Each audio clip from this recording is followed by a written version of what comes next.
பேரன்பு கொண்ட பெரியோர்களே,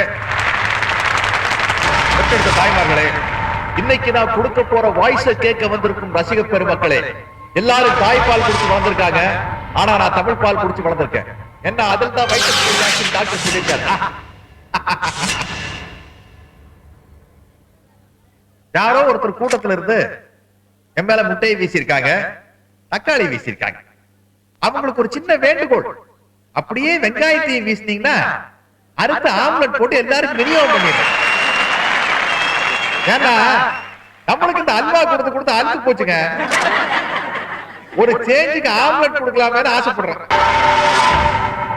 எப்ப ஒருத்த மேடையில ஏறி மைக்கு முன்னாடி நின்னதுக்கு அப்புறம் அவன் மேல முட்டையும் தக்காளியும் வீசப்படுதோ அப்பவே அவன் அரசியலுக்கு வர்றதுக்கு முழு தகுதியானவன் ஐஎஸ்ஐ முத்திரை குத்தியாச்சு.